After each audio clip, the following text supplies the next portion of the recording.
with stats like childhood obesity going up, childhood anxiety and depression also on the rise, as well as nutritional deficits like vitamin D deficiency, which 70% of children in developed nations are likely to have. We've decided that we really wanted to take a more screen-free approach to our children's upbringing. Here are some things that we do instead of having our kids turn on a TV or scroll through a tablet. Number 1. Going outside. So we are actually outside on a walk ourselves. We're visiting some family down south. We make it a point to regularly get outside, like every single day. There are things like the 1,000 Hours Outside Challenge that are really cool, just ways to encourage families to take play from screen-based to outdoor play-based childhoods. But going outside is one of the best things that kids can do. For one, getting out in the sun is so good, not only for getting some good old-fashioned vitamin D, but it also then helps with circadian rhythm and sleep in general. So getting outside is probably one of the best and simplest and easy things that you can do to have your kid get off of a tablet and to get into the real world. Something else we do, if it's a rainy day or otherwise, is puzzles, board games, and just making up games as we go along. I think it's a really good way to pass the time, use our imagination, and really build family bonds and get the jellies out in other ways as well. So something that is really fun that we do, especially on indoor days where it's just tougher to get outside. Sometimes the weather's not as gorgeous as it is here in South Florida in the middle of winter. So one of the things that we sometimes like to do to get the jellies out and to have fun as a family are dance parties. We like to put on some fun, clean music for our kids and we just dance. I'm sure if our neighbors peeked into our crazy windows, they would see all types of goofiness and probably laugh at us because, I don't know if we're the best dancers, but it doesn't stop us from moving. So we definitely love to do a really fun dance party, put on some clean, fun music from back in the day, or what's some of the things that we do, like the Floor is Lava song or any of those kinds of fun things, and just get the jellies out together. In addition to getting kids moving and active, it also is a good alternative to screens, which we so easily default to in modern day lives. Cool points if you do dance party just before bed, because it really gets the energy out of it. Oh yeah, and we're talking as parents of 3 very active boys. So while we specifically mentioned going outside, like going out, having the kids get out on their bikes or scooters or rollerblades if you got them, one of the things specifically, one of the ways that we like to get outside, in addition to those fun things like getting out in the backyard, is scheduling time to get out in nature and kind of like an unstructured natural environment, aka a walking trail or like a nature preserve or something like that. We love to spend our Saturdays doing that sort of thing. Sometimes we'll explore things like farmers markets together. We're looking for a local farm right now to see if we can get some farm fresh eggs, maybe some pet milk, if you know what I'm saying. Yeah, I'd say just get your kids out. So there's kinds of exercises that you enjoy doing, like I enjoy running and working out.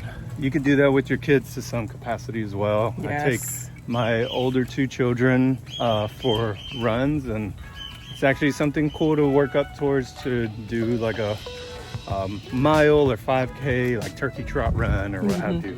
Something fun to do with the family. And when we say our older 2 kids, y'all, our kids are not like teens. So it's not like it has to be this thing that for this future date, so that's kind of one of those things. And then I also wanted to mention reading. Oh my goodness, how could I forget? Reading and podcasts are probably some of our favorite pastimes as a family, whether that's me reading a story aloud. Like we're currently reading the Wing Feather Saga, which the boys are so enjoying.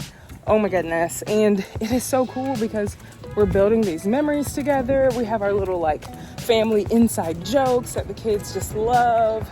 And it's this thing that we can do, even us being down in South Florida visiting our family.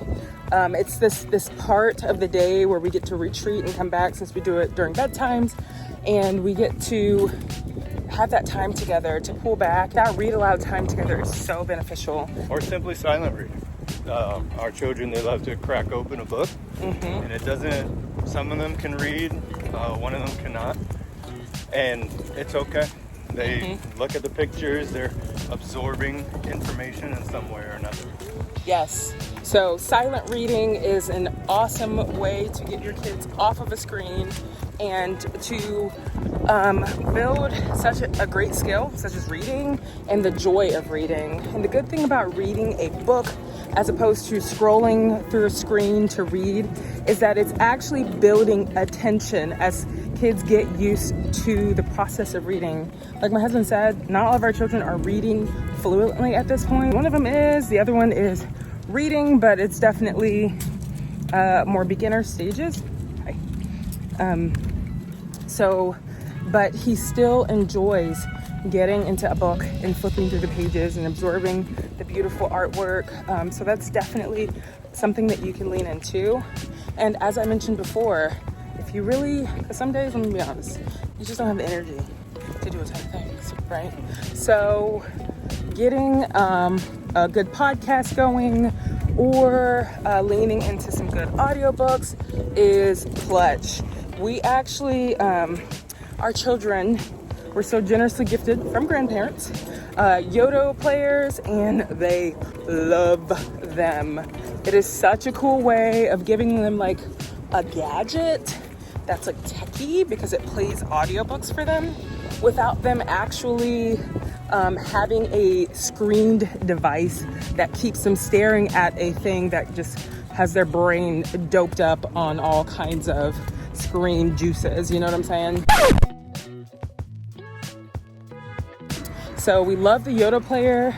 We do still put parameters on it because if we let them, they will walk around with those things playing all the day long at the same time, turned all the way up. So we still put parameters around the YOTO player, but it is a really great screen-free option that can be more hands-off. Basically how it works is you have the YOTO player, there's cards that are different audiobooks. Our little one that only has audiobooks, but he also has music that it plays, like old nursery rhymes and stuff like that. I feel like that has been our family playlist for the last few months, is our littlest guy's YOTO player music cards. But for the older ones, I mean, our oldest son has gone through almost all of the Chronicles of Narnia. Sorry if you hear a lawnmower, we're literally outside and that is life, right? I'll link the YOTO player, some of the books that we've read and we can vouch for in the description box, as well as some of the board games that we play. We got some really cool ones. One of our friends actually put us up on a board game that actually starts to do the preliminary stages of coding because her husband's a software developer. So that was really cool. I'll link all that fun stuff in the description box. We are still delving into the world of the YOTO player, but we'll definitely drop a review of that once we feel pretty confident that we've kind of used all the features that are worth it for parents. Kind of shotgunning a little bit of other things that you can do at home, which we do with the children as well, is if you have home projects you need to do, include them on it. If you're baking, if it's something they can mix or stir, include them in that. Even if it's just watching, kids learn by watching. Yes. And other things too, chores, cleaning the house, get them in on that because it helps them to invest in their family as well. Absolutely. I think to that point, I think parents tend to think that kids need to be entertained all the time, right? And while, yes, we want to give our kids fun things to do, part of life and living is actually teaching them to do those things that are kind of often in the category of the mundane. Like my husband said, we have a weird pipe situation that we need to fix. Well, guess what, boys? You're gonna help daddy cut some drywall. If I'm making these new sourdough pancakes. Well, guess what? You can help me stir this batter while I go and grab the milk or whatever, right? These are some of the things that we do that are pretty regular in our life and in our family as a pretty much, I don't want to say zero tech family, but we definitely don't lean into technology as much. We do watch family movies, but I'll actually share what we do as far as what we do and how we watch movies on the next video. Bye.